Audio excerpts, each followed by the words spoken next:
Bismillahirrahmanirrahim. Alhamdulillah.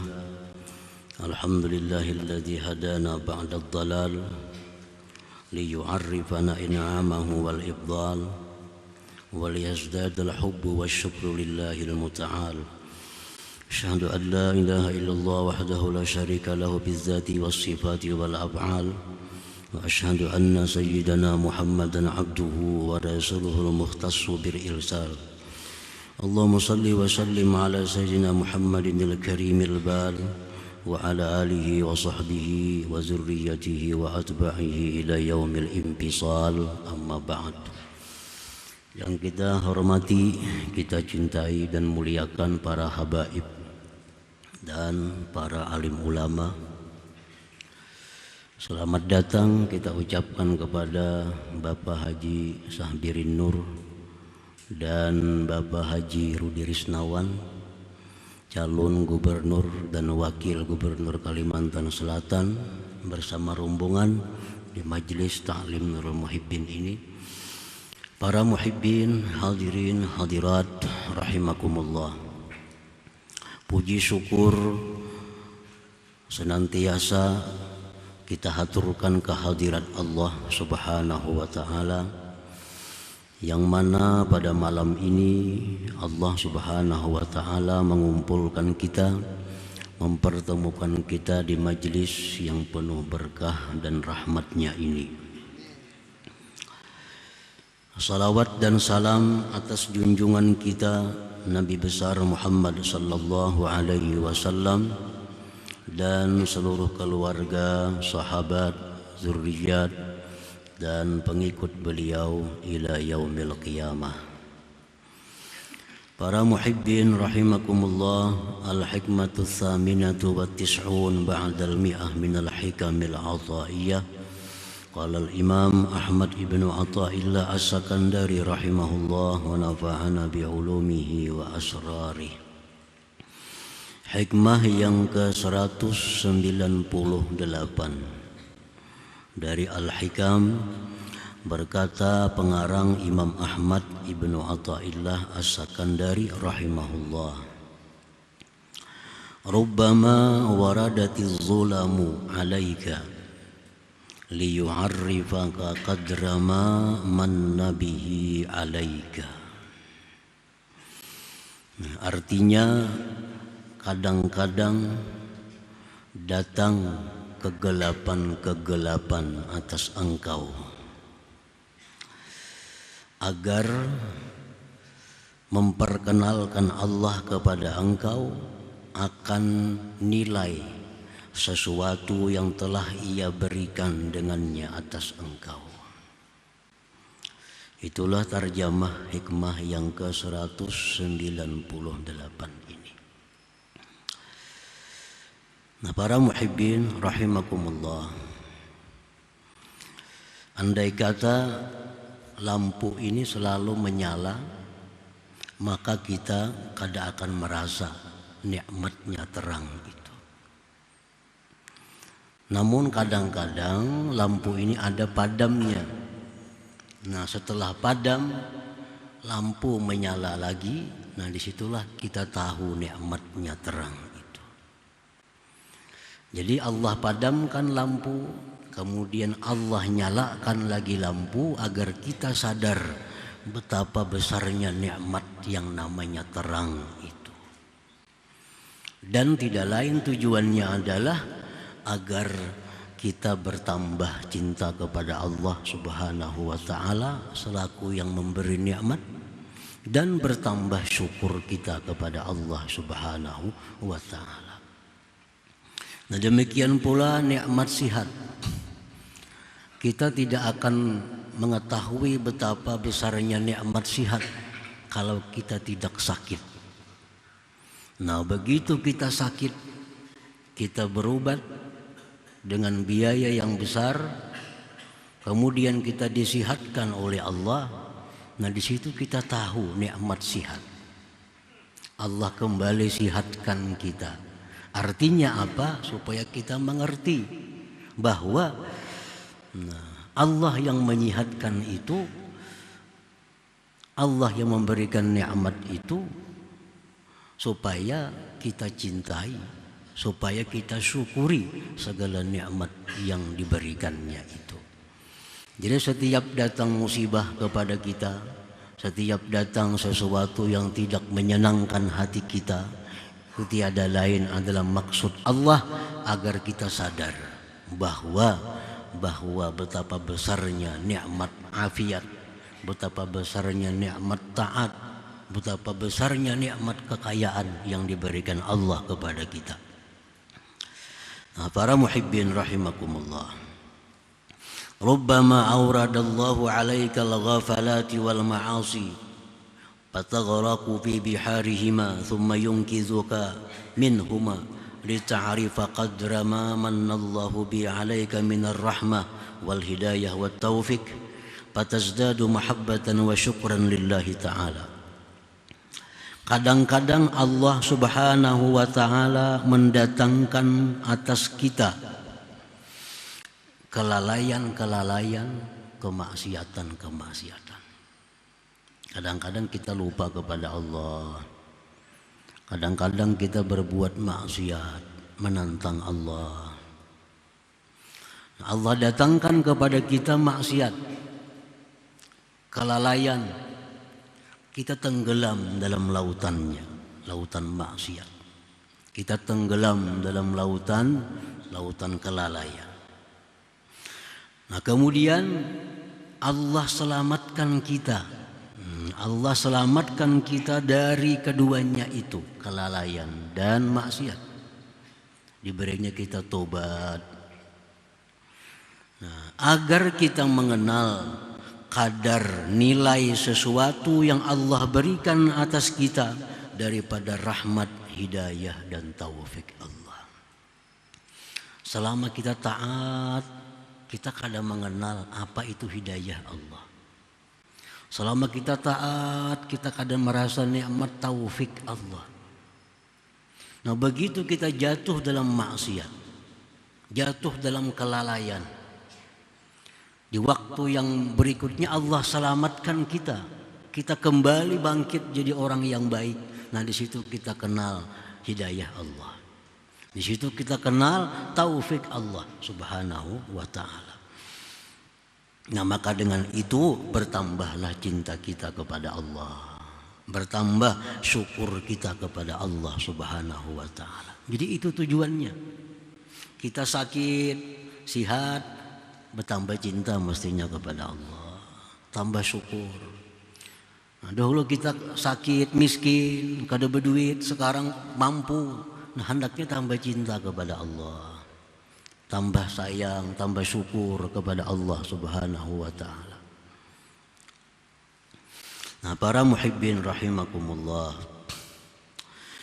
ibtila'ul abdi bil ma'siyati taratan yakunu tarda wa taratan ta'diba wa taratan taqriba.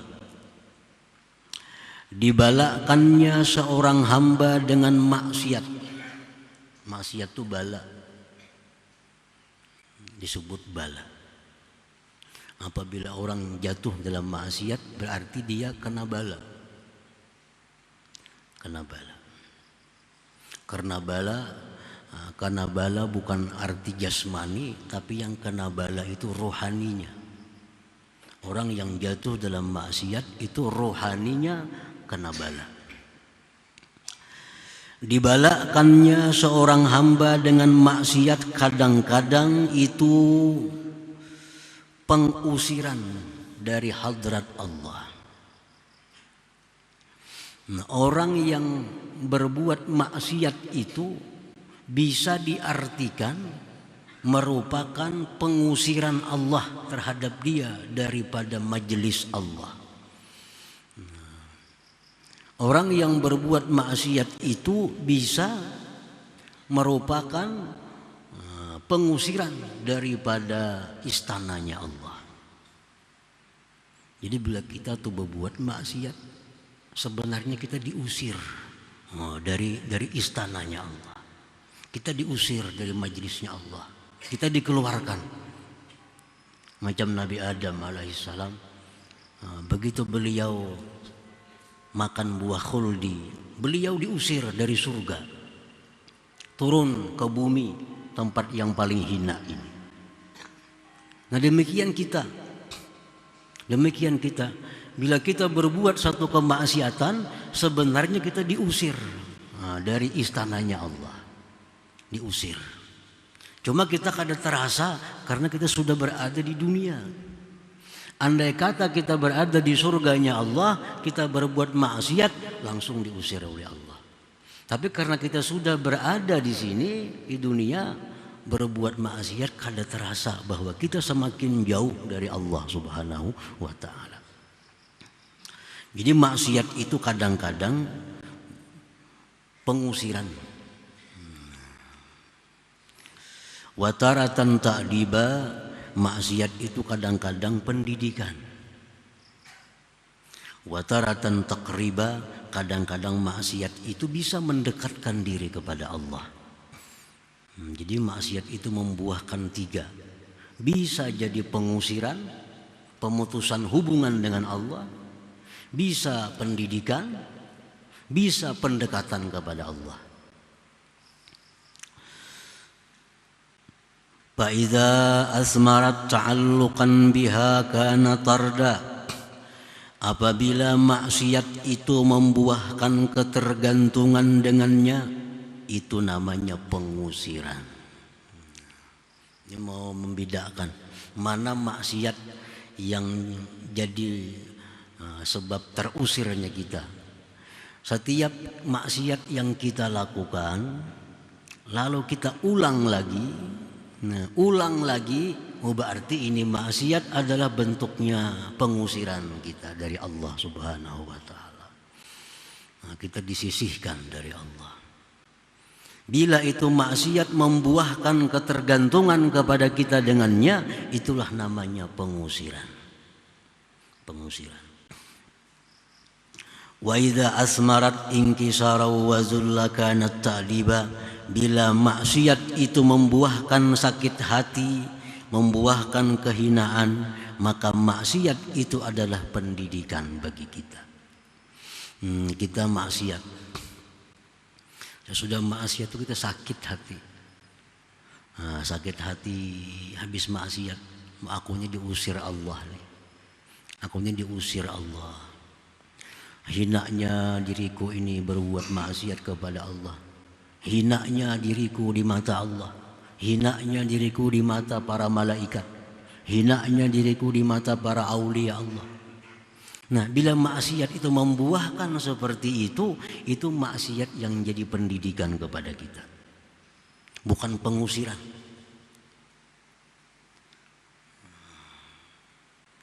Wa idza asmarat inabatan kanat taqriba. Apabila maksiat itu membuahkan tobat kepada Allah, maka itulah maksiat yang mendekatkan kita kepada Allah Subhanahu wa ta'ala. Jadi orang dengan maksiat bisa jadi dekat dengan Allah. Kayak apa caranya? Tobat. Begitu maksiat langsung ingin tobat kepada Allah, maka maksiat tadilah yang menyebabkan dia semakin dekat kepada Allah Subhanahu wa ta'ala. Nah, para muhibbin rahimakumullah. Jadi di antara 3 itu pasti ada di antara kita ini. Ada orang yang berbuat maksiat, ketujuh, rami, isuk ia pulang. Isuk ia pulang. Oh ini jelas sudah, ini orang sudah terusir dari hadrat Allah. Dia jauh dari Allah. Jauh dari Allah. Allah kadang menghiraukan lagi. Berdoa kata dikabulkan Allah, khusyuk sembahyang dicabut oleh Allah, lezatnya ibadah hilang pada dirinya. Tanda orang yang diusir oleh Allah. Kalau jauh mencari tandanya, apakah kita termasuk orang yang dekat dengan Allah, termasuk orang yang diusir oleh Allah? Bila kita beribadat nyaman, tenang, oh Allah masih dekat dengan kita. Bila beribadah susah, beribadah panat, beribadah uyuh, tanda kita jauh dari Allah Subhanahu wa ta'ala. Para muhibbin rahimakumullah. Wa qad warada, sungguh mendatang hadis dari Rasulullah sallallahu alaihi wasallam, annal 'abda la yudhnibu fayadkhulu bihil jannah.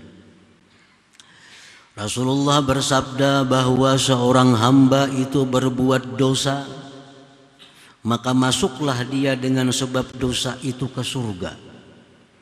Nah, ya Rasulullah, ada seorang hamba berbuat dosa, dengan dosa itulah dia masuk surga. Faqila kaifa dzalik ya Rasulullah? Ya sahabat, bagaimana bisa demikian wahai Rasulullah? Orang berdosa masuk surga. Qal, Rasulullah menjawab, yakunu nasba ainai taiban minhu para hatta yadkhulal jannah. Ujar Nabi, orang berbuat dosa, lalu dosa itu selalu ada di matanya. Dia tobat kepada Allah, dia lari dari dosa itu, akhirnya dia sampai ke surganya Allah Subhanahu wa ta'ala. Nah, para muhibbin rahimakumullah, ini maksiat ini kalau kita tobat itu diganti dengan pahala. Bukan hanya dihapus. Orang misalnya hari ini mencuri, ditulis sebagai satu dosa. Esok harinya tobat kepada Allah, minta ampun, dibolehkannya barang curiannya, dihapus Allahnya mencuri tadi, diganti dengan pahala. Diganti dengan pahala. Jadi makin banyak dosa-dosa yang kita tobat itu makin banyak pahala. Makin besar dosa yang kita tobat, makin besar lagi pahalanya. Jadi tobat itu bukan hanya sekedar menghapus dosa, tapi menjadikan dosa itu pahala dibalik oleh Allah. Nah, jadi ada orang berbuat dosa masuk surga. Artinya apa? Dia berbuat dosa lalu tobat. Nah, tobat, lari dari dosa tadi, akhirnya dia masuk surga. Qala ba'duhum, berkata sebagian ulama sufi, innal 'abda la ya'malu dzamba fayadkhulu bihil jannah wa ya'malul hasanah fayadkhulu bihan nar. Sebagian ulama sufi berkata bahwa seorang hamba berbuat dosa, maka masuk surga dia dengan dosa itu. Dan seorang hamba berbuat kebaikan, maka masuk neraka dia dengan kebaikan itu. Ada orang berbuat kebaikan masuk neraka, nah berbuat dosa masuk surga. Qalu wa kaifa dzalik? Bagaimana yang demikian itu? Qal, berkata ba'duhum tadi, ya'malul khati'ah fala tazalu nasba 'ainai kullama dzakaraha baka wa nadima wa taba wastaghfara wa anaba ilallah wa dhalla lahu wankasar wa amila a'malan fatakunu sababar rahmah fi haqqih.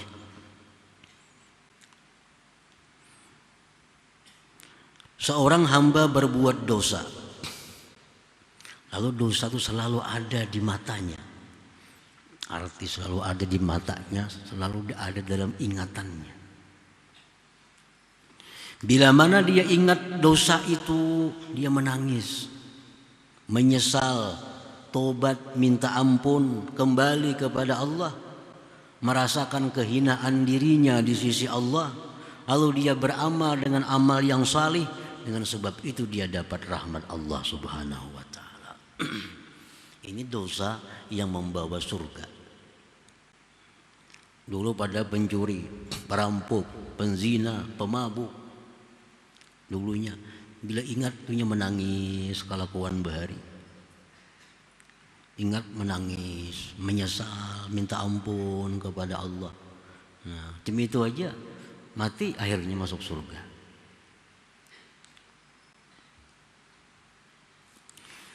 Wa ya'malul hasanah fala tazalu nasba 'ainaihi yamunnu biha wa yura'i biha wa ya'taddu biha 'ala rabbih wa 'alal khalq wa yatakabbaru biha wa yata'ajjabu minan nas kayfa la yu'azzimunah wa la yukrimunah fala tazalu hadhil umur bihi hatta tudkhilahun nar. Ada seorang hamba yang berbuat kebaikan, Berbuat kebaikan.